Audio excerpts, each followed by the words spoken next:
Good morning students. Good morning ma'am. Good morning. चलिए, तो हम फर्स्ट पेपर पढ़ रहे हैं।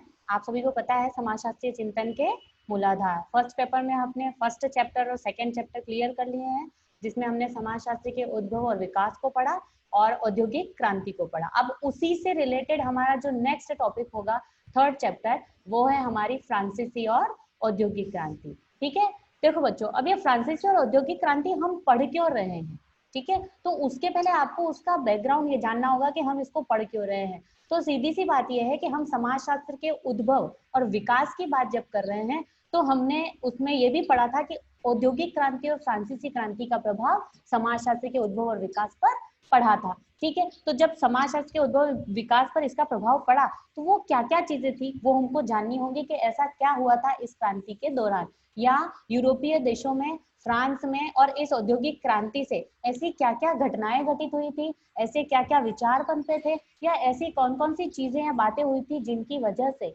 समाजशास्त्र और समाजशास्त्र विषय से रिलेटेड जितने भी सिद्धांत हैं उन पर इन चीजों का प्रभाव पड़ा। ठीक है, चलिए तो शुरू करते हैं हम।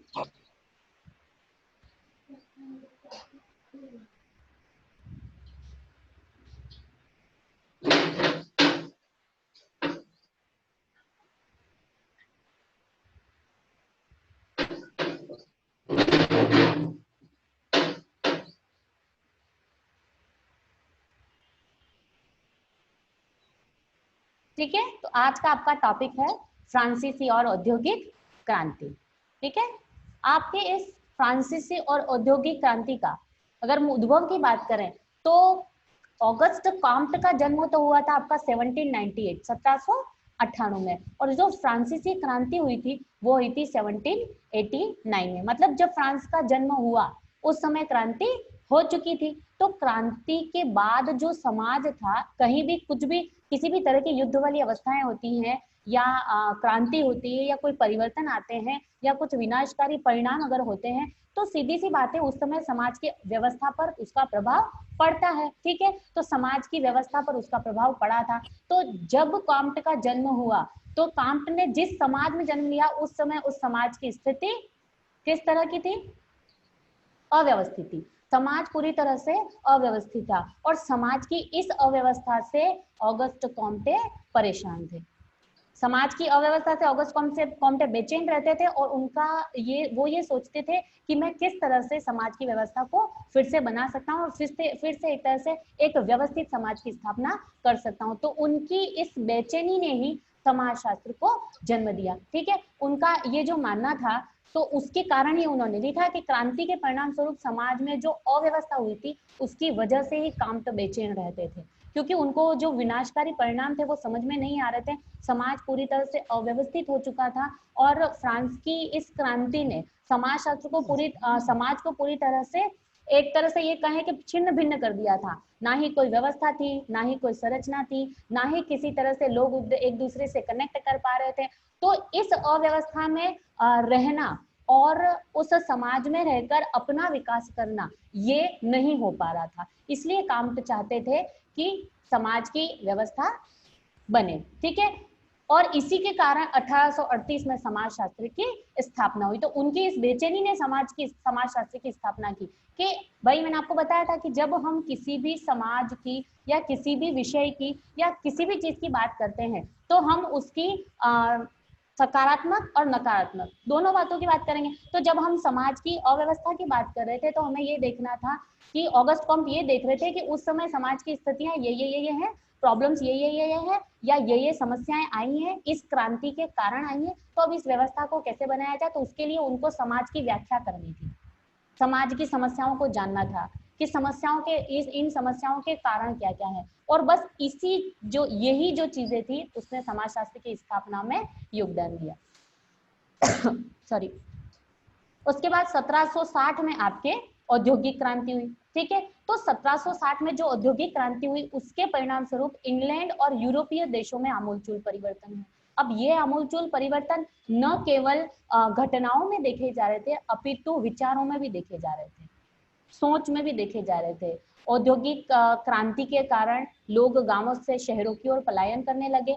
जो समाज था, गांवों का समाज था, वो छोटा होता जा रहा था और शहरों का समाज विकसित होता जा रहा था। जो गांव के लोग थे वो शहर के संपर्क में आ रहे थे। तो ये जो सारी चीजें थी, उन्होंने बहुत सारे परिवर्तन लाए, बहुत सारे बदलाव लाए, चिंतन की नवीन रीतियों का विकास किया, वैज्ञानिक दृष्टिकोण अपने लोगों का होने लगा, लोग अनुभववाद पर विश्वास करने लगे, प्रत्यक्षवाद यानी कि जो उनको दिखाई दे रहा था, जो घटनाएं उनके सामने घटित हो रही थी, वो उसी को स्वीकार कर रहे थे, किसी के कहे अनुसार नहीं चल रहे थे। मतलब चिंतन की नवीन रीतियां विकसित हुई थी उस समय।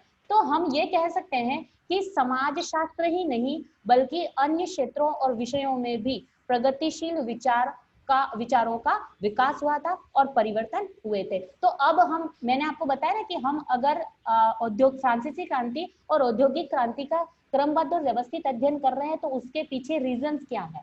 तो ये रीजंस हैं कि इन क्रांति के कारण ही समाज की व्यवस्था बिगड़ी थी और समाज की व्यवस्था को बनाने के लिए समाज शास्त्र की स्थापना ऑगस्ट कॉम्टे ने की। क्योंकि समाज शास्त्र जो ऑगस्ट कॉम्ट थे वो खुद बेचैन रहते थे कि मैं कैसे इस समाज को व्यवस्थित कर सकता हूं। तो इसके लिए आवश्यकता थी कि वो समाज की व्याख्या करें, उसका व्यवस्थित और क्रमबद्ध अध्ययन करें और ये जानने का प्रयास करें कि जो व्यवस्थाएं बिगड़ी हैं उनको वापस सही से कैसे किया जा सकता है। तो उनकी इसी कोशिश ने समाजशास्त्र विषय की स्थापना की। ठीक है, लिख लीजिए, थोड़ा सा हेडिंग डालिएगा, फ्रांसीसी और औद्योगिक क्रांति।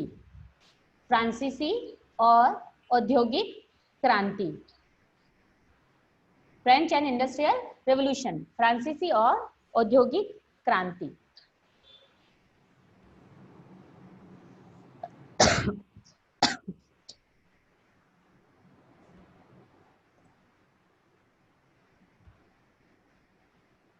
लिखिए इसमें समाजशास्त्र के प्रतिपादक, समाजशास्त्र के प्रतिपादक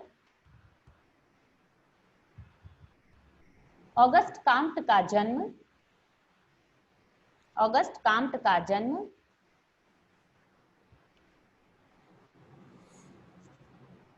फ्रांस में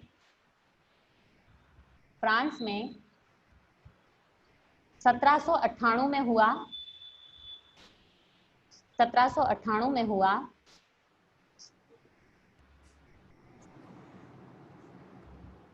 और फ्रांसीसी क्रांति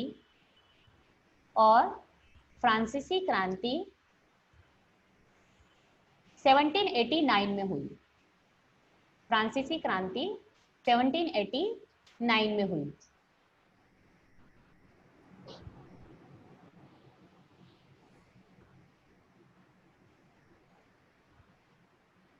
काम्ट के जन्म के समय,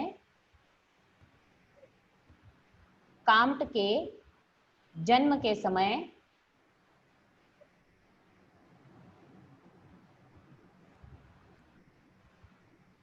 फ्रांस की सामाजिक व्यवस्था, काम्ट के जन्म के समय फ्रांस की सामाजिक व्यवस्था विनाश की पराकाष्ठा पर थी, विनाश की पराकाष्ठा पर थी।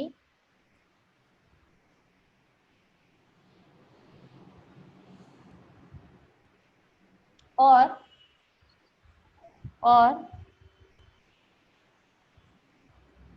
काम्टे इसी अव्यवस्था से, काम्टे इसी अव्यवस्था से बेचैन रहते थे,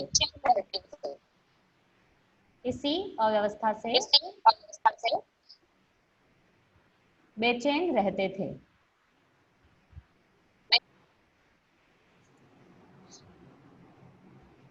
आप समाज की इस अव्यवस्था को, आप समाज की इस अव्यवस्था को समाप्त करके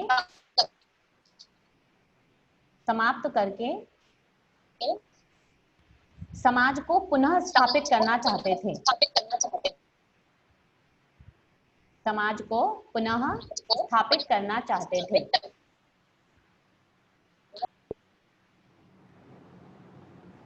और उनके इसी प्रयास ने 1838 में समाजशास्त्र की स्थापना की। 1838 में समाजशास्त्र की स्थापना की।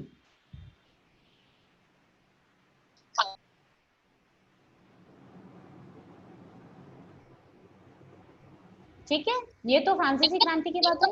अब उसके आगे बात करें तो 1760 में औद्योगिक क्रांति हुई।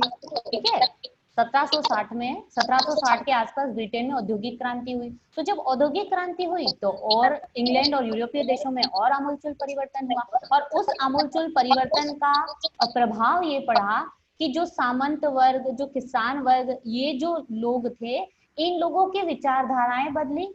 इन लोगों ने एक जो बंदिश में रह रहे थे, उन्होंने अपने आप को मुक्त करना चाहा और उसके लिए उन्होंने प्रयास भी किए। ठीक है, वैज्ञानिक दृष्टिकोण औद्योगिक क्रांति के बाद ही वैज्ञानिक दृष्टिकोण ने अपना प्रभाव अच्छे से जमाया था। तो नेक्स्ट पैरा में लिखिए 1760 में ब्रिटेन में औद्योगिक क्रांति प्रारंभ हुई। 1760 में ब्रिटेन में औद्योगिक क्रांति प्रारंभ हुई।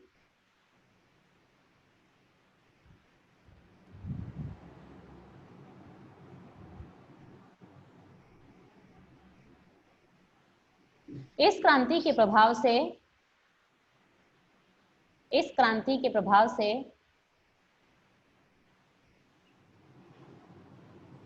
सामाजिक और आर्थिक जीवन में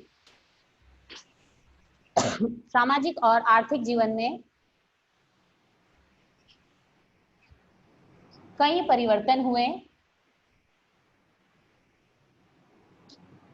सामाजिक और आर्थिक जीवन में कई परिवर्तन हुए। शहरों का विकास हुआ।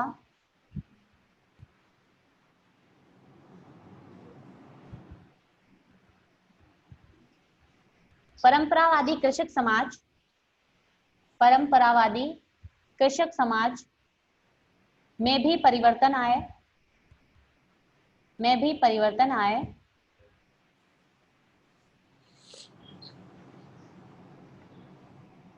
और इन सभी परिवर्तनों का प्रभाव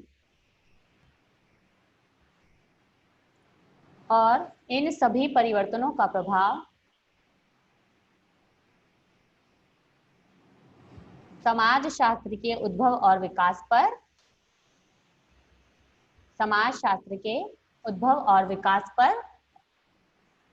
पड़ा।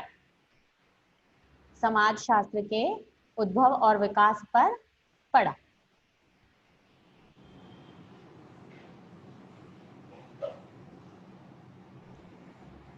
इस क्रांति से न केवल समाजशास्त्र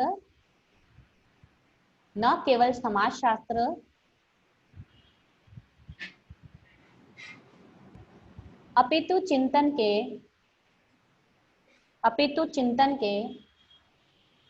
अन्य क्षेत्रों व विषयों में भी प्रगतिशील विचार विकसित हुए।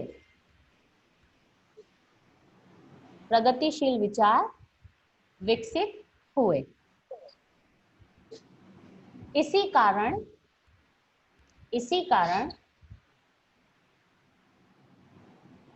फ्रांसीसी क्रांति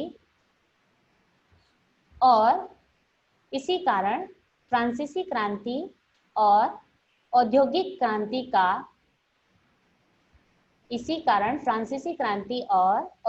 क्रांति का क्रमबद्ध व व्यवस्थित अध्ययन आवश्यक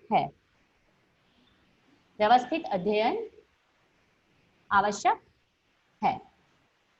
ठीक है, नेक्स्ट हेडिंग देखिए आपकी फ्रांसीसी क्रांति 1789। फ्रांसीसी क्रांति 1789। ठीक है, देखो अब हमने ये देख लिया कि हमको फ्रांसीसी और औद्योगिक क्रांति का अध्ययन क्यों करना है। क्यों करना है?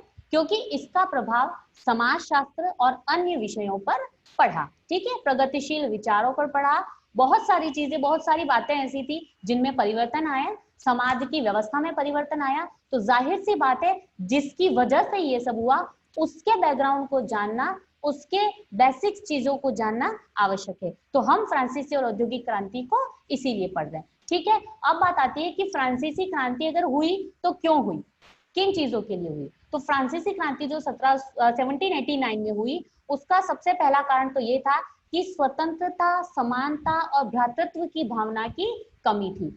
उस समय जो फ्रांस का समाज था, उस समाज में एक अव्यवस्था बनी हुई थी। मैंने आपको पहले भी बताया था कि यूरोपीय देशों में, मैंने बताया था प्रबोधन युग के पहले का समाज कैसा था, तो यूरोपीय देशों में, उसमें फ्रांस भी आ गया, उन देशों में उस समय स्थिति कैसी थी कि दो वर्ग बने हुए थे, सामंत वर्ग था, किसान वर्ग था, सब अपनी अपनी तरह से, जो शासक वर्ग था वो शोषण कर रहा था।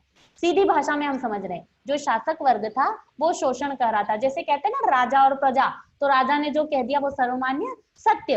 अब वो सही है या गलत है ये नहीं जानना है। तो जब फ्रांसीसी क्रांति हुई उस समय फ्रांस का जो समाज था वो सामंतवाद वाला था। ठीक है, सामंतवाद में भी उसमें एस्टेट चलते थे। ठीक है, एस्टेट मतलब 3 वर्ग चलते थे, प्रथम संपदा वर्ग, द्वितीय संपदा वर्ग और तृतीय संपदा वर्ग। और इन एस्टेट में स्तरीकरण की व्यवस्था चलती थी। किसकी व्यवस्था चलती थी? स्तरीकरण। अब स्तरीकरण क्या है? जो हमने फर्स्ट ईयर में पढ़ा था, सामाजिक स्तरीकरण। स्तरीकरण क्या है? किसी भी समाज का या किसी भी वर्ग का उच्चता से निम्नता के क्रम में क्रम विभाजन। अब ये जो एस्टेट वर्ग था, जो एस्टेट की जो संरचना चल रही थी, वो उच्चता और निम्नता के क्रम में बटी हुई थी। फ्रांस का जो समाज, सीधी सी भाषा में फ्रांस का जो समाज था वो 3 भागों में विभाजित था, प्रथम संपदा वर्ग, द्वितीय संपदा वर्ग और तृतीय संपदा वर्ग। ठीक है, प्रथम संपदा वर्ग में सारे धार्मिक लोग आते थे, धर्म के लोग आते थे, धार्मिक नेता आते थे, पादरी आते थे, बिशप कहते थे उनको। तो ये जो लोग थे इनका काम था जनता को धार्मिक क्रियाओं से जोड़ना। दूसरा जो वर्ग था वो था आपका अभिजात या नोबल वर्ग। ठीक है, अभिजात या नोबल वर्ग था, वो भी 2 भागों में बटा हुआ था। अभिजात की पहचान थी शस्त्र और नोबल की पहचान थे वस्त्र। अभिजातों को शस्त्र से पहचाना जाता था, जिसमें बड़े बड़े भूस्वामी आते थे। बड़े बड़े भूस्वामियों का काम था राजा, जो प्रजा है, जो जनता है, उसकी रक्षा करना। और जो दूसरा वर्ग था इसी के अंतर्गत, जिनको नोबेल या न्यायाधीश कहा जाता था, ये आम जनता में से ही होते थे। तो इनके अंदर दया की भावना थी और ये जनता के लिए अच्छा या सही सोचते थे। और जो तृतीय संपदा वर्ग था फ्रांस का, वो तृतीय संपदा वर्ग कैसा था? जो सामान्य जन थे, अपने जैसे कारीगर हैं, व्यापारी लोग हैं, किसान वर्ग है। तो फ्रांस का सबके समाज का जो तीसरा वर्ग था वो इस तरह के लोगों का था। ठीक है, अब समाज व्यवस्था की व्यवस्था ये थी, प्रथम संपदा वर्ग, द्वितीय संपदा वर्ग और तृतीय संपदा वर्ग, व्यवस्था चल रही थी, सबके काम बराबर थे। तो फिर क्रांति क्यों हुई? कुछ ना कुछ हुआ होगा ना जिसके कारण क्रांति हुई, कि भाई क्रांति की जरूरत क्या थी? संपदा वर्ग बना हुआ था, सबके काम निश्चित थे, तो जरूरत यहाँ आई कि जो इनको काम दिए गए थे वो सही ढंग से नहीं हो रहे थे। जैसे जब फ्रांस की का जो समाज था उसमें जो प्रथम संपदा वर्ग था, उसका काम था धार्मिक क्रियाकलापों को करना, लेकिन वो अपने इन कामों को न करके राजनीतिक गतिविधियों में संलग्न हो रहे थे, आलसी हो रहे थे, अपने कार्यों को सही ढंग से नहीं करते थे, धार्मिक क्रियाओं में अपने आप को लिप्त नहीं करते थे, मद्यपान करते थे, मतलब शराब पीते थे, जुआ खेलते थे, विलासिता का जीवन जी रहे थे। क्या धार्मिक नेताओं को ये सब करना उचित है? नहीं। तो सीधी सी बात है, जब कोई चीज व्यवस्थित तरीके से नहीं होती और लीक से हटती है तो उसका विरोध होगा। ठीक है, द्वितीय संपदा वर्ग, जिसमें अभिजात और नोबल 2 तरह के लोग थे। द्वितीय संपदा वर्ग था उसको भी दो भागों में बांटा गया था, जिसमें बड़े बड़े भूस्वामी और न्यायाधीश लोग होते थे। वो लोग भी अपना काम सही ढंग से नहीं कर रहे थे। जो बड़े बड़े भूस्वामी थे उनका काम था जनता की रक्षा करना, लेकिन वो जनता की रक्षा न करके जनता का शोषण कर रहे थे। और अब बात आई तीसरे संपदा वर्ग की। तीसरे संपदा वर्ग में वो लोग थे जो शोषित हो रहे थे, जो अपना शोषण करवा रहे थे। लेकिन देखो, हम जब एक रबर इलास्टिक तो आपने देखा होगा ना, जब हम उसे खींचते हैं तो वो उतना ही खींचा जाता है जितनी उसकी लिमिट होती है। जैसे ही उसकी लिमिट खत्म होती है, या तो वो आपके हाथ से छूट जाएगा, तो एक से छूटा तो दूसरे के ऊपर आपको बहुत तेज चोट लगेगी, या फिर वो टूट जाएगा। क्या होगा? टूट जाएगा। तो यही चीज थी कि सहन कर करके जब उनकी सहन क्षमता कम हो गई या खत्म हो गई, तो फ्रांस की क्रांति ने आपके जन्म लिया। ठीक है, तो ये थी आपके फ्रांस की क्रांति। अब इसको लिख लीजिए कि भाई फ्रांस की क्रांति अगर हुई तो फ्रांस की क्रांति का में ऐसा क्या कारण थे जिनकी वजह से फ्रांस की क्रांति हुई, या जो उसका बेसिक आधार था वो क्या था। तो हेडिंग डाल देना, फ्रांसीसी क्रांति, फ्रांसीसी क्रांति 1789, फ्रांसीसी क्रांति 1789।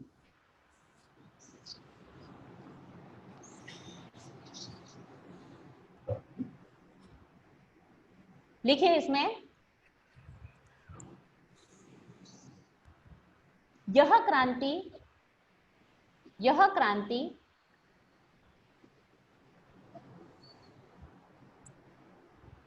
स्वतंत्रता, यह क्रांति स्वतंत्रता, समानता, यह क्रांति स्वतंत्रता, समानता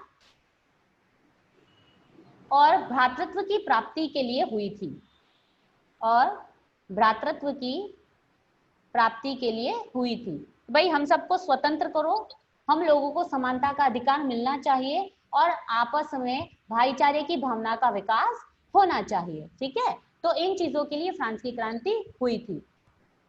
लिखिए इसी में आगे, इस क्रांति ने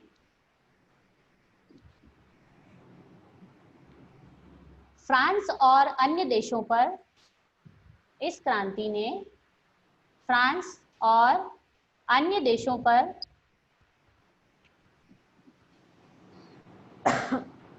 अनेक सामाजिक, आर्थिक और राजनैतिक प्रभाव डाले। अनेक सामाजिक, आर्थिक और राजनीतिक प्रभाव डाले।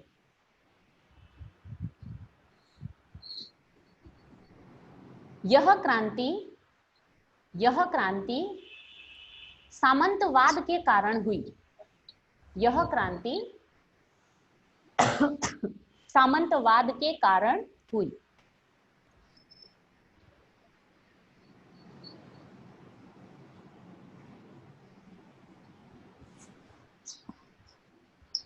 सामंतवाद के कारण हुई।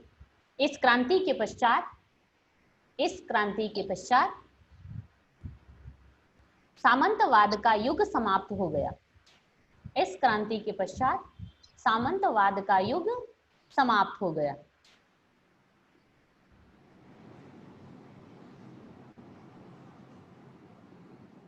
फ्रांस की इस क्रांति से पूर्व, फ्रांस की इस क्रांति से पूर्व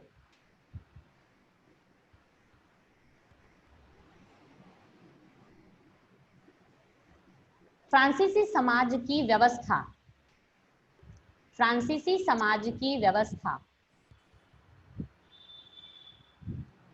एस्टेटों में विभाजित थी। एस्टेटों में विभाजित थी। एस्टेटों में विभाजित थी। और ये एस्टेट स्तरीकरण की व्यवस्था में, ये एस्टेट स्तरीकरण की व्यवस्था में उच्चता और निम्नता के क्रम में, उच्चता और निम्नता के क्रम में विभाजित थे। उच्चता और निम्नता के क्रम में विभाजित थे।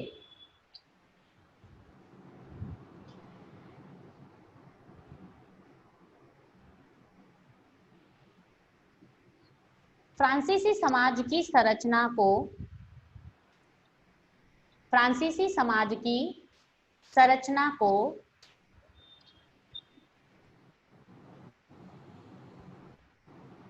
निम्न प्रकार से देखा जा सकता है, निम्न प्रकार से देखा जा सकता है। ठीक है, अब देखिए हमने पढ़ लिया कि फ्रांसीसी क्रांति के मूल में क्या था, तो समझ में आ गया कि भाई उस समय का जो उनका फ्रांसीसी जो समाज जो था वो सामंतवादी समाज था, एस्टेट में विभाजित था। अब ये एस्टेट किस तरह के थे देखिए, तो ये थी आपकी फ्रांसीसी समाज की संरचना। बताया मैंने आपको, प्रथम संपदा वर्ग, द्वितीय संपदा वर्ग और तृतीय संपदा वर्ग। मतलब कि जो फ्रांस का समाज था वो इन 3 भागों में विभाजित था। जो प्रथम भाग था या प्रथम वर्ग था उसमें धार्मिक नेता आते थे, दूसरे वर्ग में अभिजात या नोबल आते थे और तीसरे वर्ग में सामान्य जन आते थे। ठीक है, जो प्रथम संपदा वर्ग के लोग थे उनमें धार्मिक नेता जिनको बिशप कहा जाता था, क्या कहा जाता था, बिशप कहा जाता था। द्वितीय संपदा वर्ग था जो था वो 2 भागों में विभाजित था, भूस्वामी, बड़े बड़े भूस्वामी और दूसरे न्यायाधीश। ठीक है, और तृतीय संपदा वर्ग में किसान, कारीगर, व्यापारी, ये वाले लोग आते थे। अब समाज की संरचना ऐसी थी, बढ़िया थी, ठीक चल रहा था, लेकिन अब अव्यवस्था कहाँ हुई या क्रांति का क्यों हुई, क्रांति का कारण क्या था, तो वो था ये नीचे जो रीजन लिखे कि राजनीतिक गतियों में धार्मिक नेताओं का काम था धर्म करना, लोगों को धर्म की ओर उन्मुख करना, लेकिन वो क्या कर रहे थे, राजनीतिक गतिविधियों में जा रहे थे, राजनीतिक गतिविधियों में रुचि ले रहे थे। ठीक है, जो उनका काम नहीं था, विलासिता पूर्ण जीवन जी रहे थे, बस खाना पीना मिल रहा है, आराम से मद्यपान करना, शराब पीना, जुआ खेलना, विलासिता पूर्ण जीवन, आराम से कहीं हाँ चलो खा रहे हैं, पी रहे हैं, मौज कर रहे हैं, मस्ती कर रहे हैं और विलास से अपने जीवन को जी रहे हैं और धार्मिक क्रियाकलापों में अपने आप को संलग्न न करके राजनीतिक क्रियाओं में अपने आप को संलग्न कर रहे हैं, जो कि विरोध का कारण बना। चलो यहाँ तक भी ठीक था। द्वितीय संपदा वर्ग में जो भूस्वामी थे, बड़े बड़े भूस्वामी थे, उनका काम था समाज के आम जन की रक्षा करना, यानी कि किसान, कारीगर और व्यापारियों की रक्षा करना, तो उसकी जगह उन्होंने भी अपना काम नहीं किया। ठीक है, और जो न्यायाधीश थे वो दयावान थे, उदार थे। क्यों? क्योंकि ये जो न्यायाधीश थे वो इन्हीं लोगों में से बने थे, इसी आमजन में से बने थे, और इनको किसी ने ये पद दिया नहीं था, इन्होंने अपनी मेहनत से इस पद को हासिल किया था। लेकिन जब अपने से ऊपर वाला गलत कर रहा है और हमको गलत ही करने की राय दे रहा है, तो ये नीचे वाले व्यक्ति कितना सही कर सकते हैं, नहीं कर सकते ना। ठीक है, तो यहाँ पर आकर ये लोग फेल हो गए। और जो तीसरी अवस्था थी, तृतीय संपदा वर्ग थी, जो किसान, व्यापारी और कारीगरों की, उनकी स्थिति बहुत दयनीय थी, और दयनीय स्थिति होने का कारण यही था कि उनके पास ना तो जमीन थी और ना ही वो अपनी तरह से कमाकर खा सकते थे, उन्हें इनके अंडर में रहना था। क्लियर, आ गया समझ में? तो लिख लीजिए फ्रांसीसी समाज की संरचना, हेडिंग डालिए फ्रांसीसी समाज की संरचना।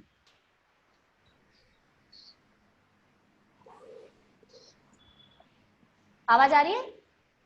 जी जी आ रही है। शिल्पा? जी आ रही है। हाँ ठीक है, फ्रांसीसी समाज की संरचना। ठीक है, अब लिखिए फ्रांसीसी समाज की संरचना कैसी थी। तो सबसे पहला लिखिए प्रथम संपदा वर्ग, प्रथम संपदा वर्ग।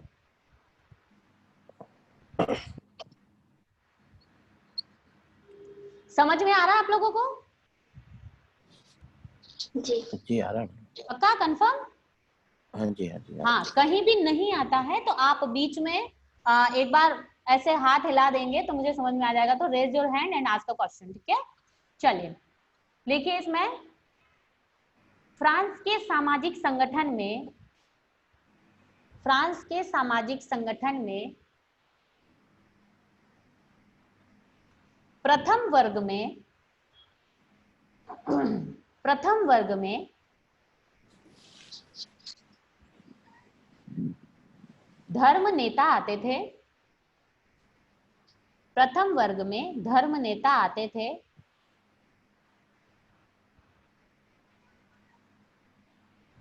इन्हें कार्डिनल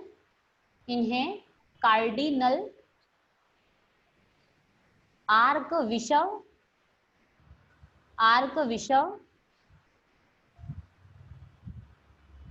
एबट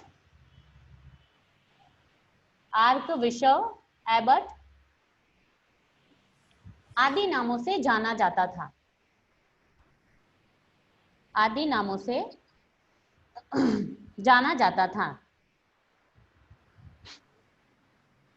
इनका कार्य था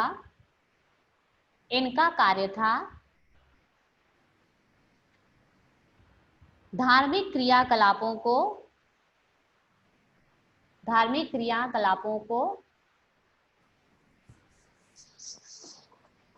संपन्न करवाना।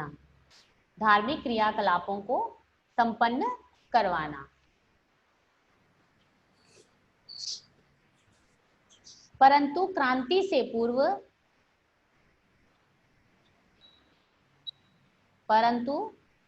से पूर्व इन लोगों ने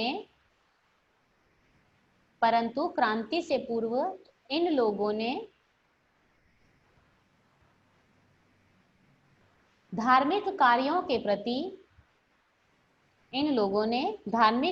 प्रति रुचि लेना छोड़ दिया था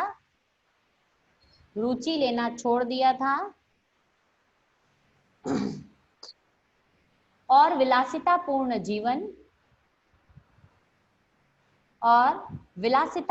जीवन व्यतीत कर रहे थे।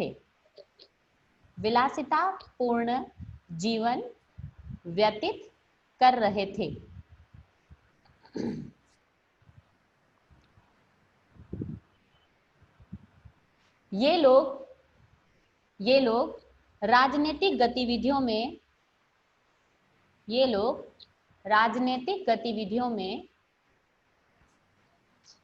अधिक रुचि लेने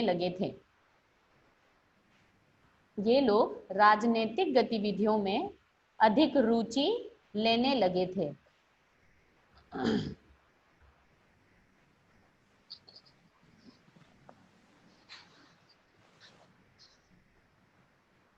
और इनका समय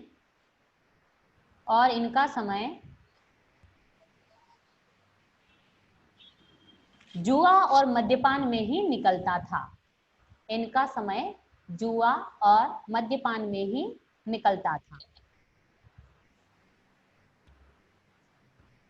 ठीक है, ये था आपका प्रथम संपदा वर्ग। अगला लिखिए द्वितीय संपदा वर्ग।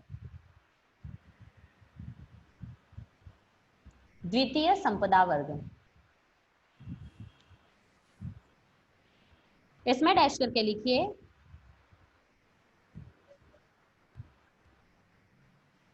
फ्रांस के समाज के द्वितीय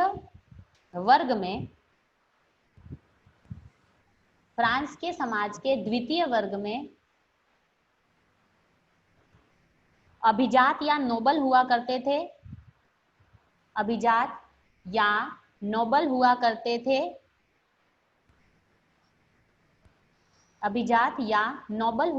थे। जो कि दो श्रेणियों में बटे थे।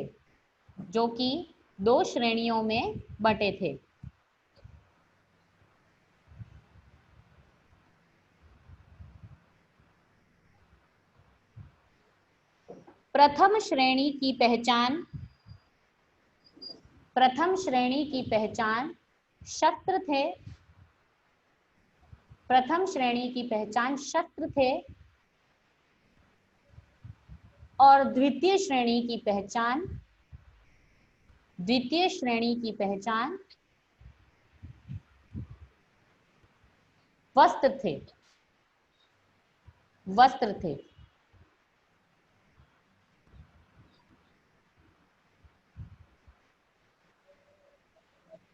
प्रथम श्रेणी में प्रथम श्रेणी में बड़े बड़े भूस्वामी आते थे,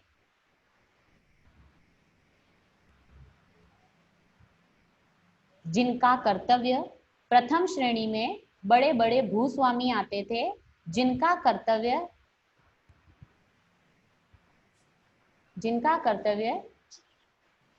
किसान और जनता की रक्षा करना था।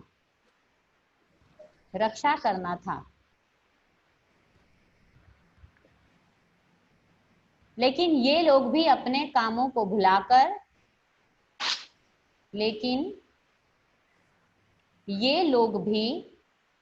अपने कार्यों को भुलाकर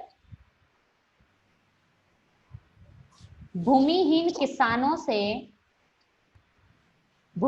किसानों से अपने सभी काम करवाते थे।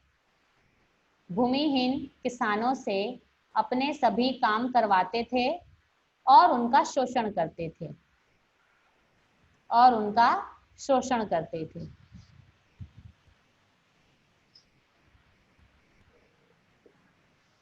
दूसरी श्रेणी के नोबल्स की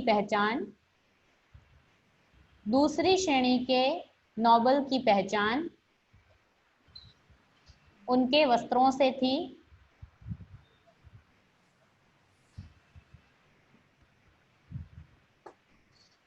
इन्होंने नोबल का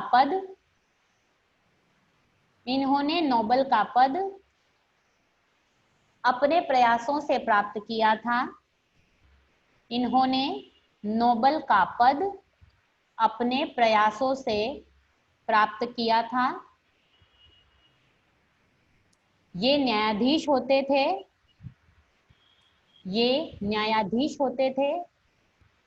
और आम लोगों के प्रति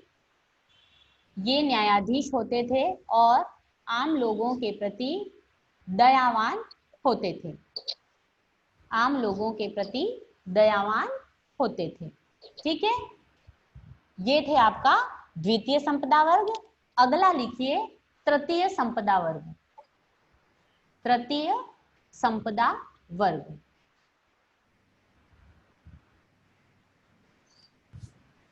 अब तृतीय संपदा वर्ग में कौन से लोग थे, तो लिखिए फ्रांसीसी समाज के इस तीसरे वर्ग में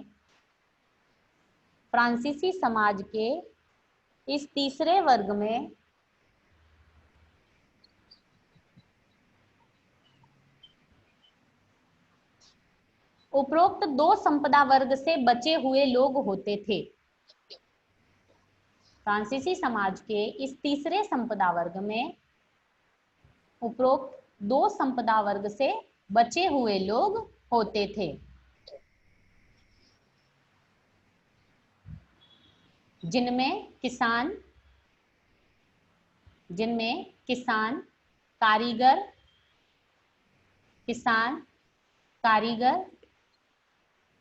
एवं व्यापारी लोग सम्मिलित थे।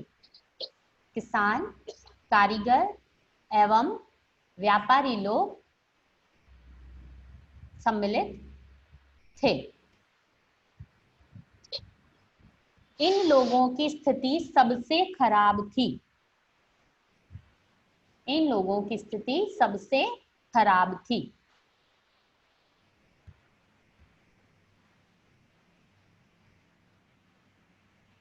दिन रात परिश्रम करने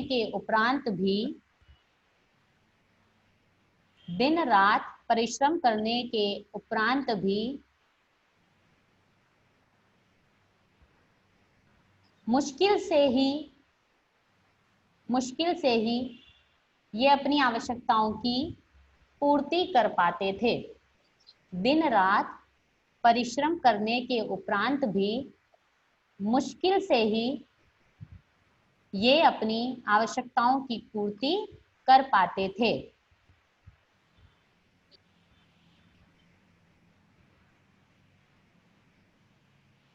इनका जीवन यापन संघर्षपूर्ण तरीके से हो रहा था। संघर्षपूर्ण तरीके से हो रहा था।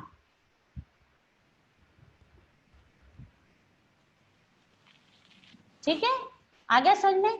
तो अब आपकी फ्रांसीसी क्रांति क्यों हुई, इसके रीजंस आपको पता चले, हम आगे पढ़ेंगे कि फ्रांसीसी क्रांति के कारण क्या क्या थे। लेकिन यहाँ तो अपने सामने एक पिक्चर स्पष्ट हो जाती है कि जब राजा का शोषण बढ़ता है तो सीधी सी बात है कि प्रजा उसका विरोध करेगी। ठीक है, तो हमने ये देखा यहाँ पर भी यही था कि फ्रांसीसी समाज जो था उस समाज को 3 वर्गों में बांट दिया था। बांटा तो क्या था, बटा हुआ था, और उसे एस्टेट कहा जाता था। क्या कहा जाता था?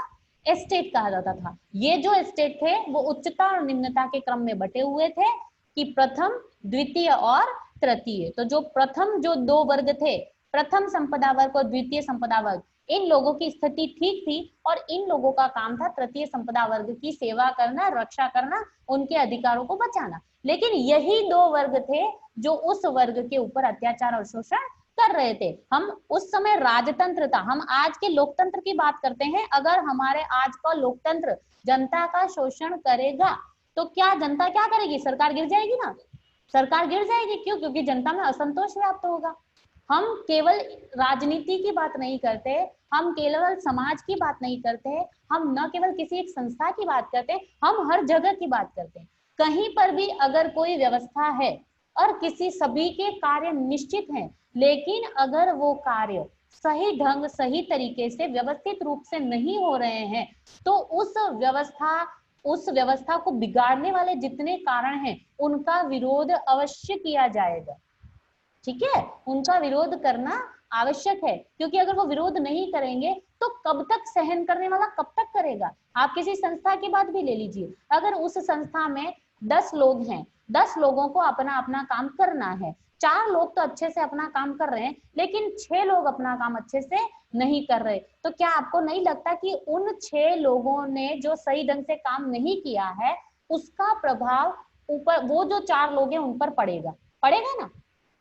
व्यवस्था बिगड़ेगी, व्यवस्था बिगड़ेगी तो वो जो 4 लोग मेहनत कर रहे हैं उस पर भी पानी फिरेगा। वो मेहनत तो कर रहे हैं, फिर भी उनको तो कुछ मिल नहीं रहा। तो 1 बार, 2 बार, 3 बार, 4 बार कब तक सहेंगे? 5वीं बार में तो कोई ना कोई एक जना खड़ा होकर कहेगा ही कि ये गलत है। और यही हुआ। फ्रांस की क्रांति के पीछे के कारण ही यही थे कि सामंतवाद का युग, फिर भी सामंतवाद को एक्सेप्ट कर लेते, लेकिन चूंकि फ्रांसीसी समाज के प्रथम और द्वितीय संपदा वर्ग ने शोषण करना शुरू कर दिया, तो जब इंसान ये सोच लेता है ना कि अब मेरे पास तो वैसे ही कुछ नहीं है, सोच लेता है ना कि अब मेरे पास तो वैसे ही कुछ नहीं है, मैं तो वैसे ही ढंग से जी नहीं पा रहा हूं, तो इससे अच्छा तो ऐसा कुछ करूं कि या तो मैं मर जाऊं या सामने वाले को मार डालूं। तो ये भावना जब सामने वाले के मन में आ जाती है ना, तो ये बहुत बड़ी क्रांति बन के निकलती है। और जब ऐसी भावना एक साथ बहुसंख्यक वर्ग में आ जाए, अधिक मात्रा में आ जाए, अधिक मात्रा में लोगों के मन में, अधिक लोगों के मन में ये आ जाए, तो सीधी सी बात है कि क्रांति होना लाजमी है। क्लियर? आ गया समझ में? अब आप लोगों को अगर कुछ पूछना है तो यहां तक पूछ सकते हैं। इसके आगे हम पढ़ेंगे कि फ्रांसीसी क्रांति के रीजंस यानी कि कारण क्या क्या थे। ये तो हमने शॉर्ट में पढ़े कि फ्रांसीसी क्रांति के कारण क्या क्या थे। हमें एक पिक्चर हमारे सामने तैयार हुई है, हमारी हाइपोथेसिस बनी है कुछ कि हाँ इन कारणों से शायद फ्रांसीसी क्रांति हो सकती है। तो अब आप लोग बताइए, आपको समझ में आ गया सभी को? जी जी मैडम, आ गया। आ गया? शिल्पा?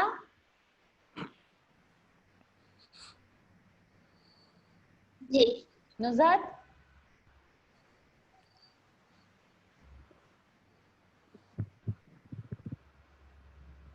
अरुण?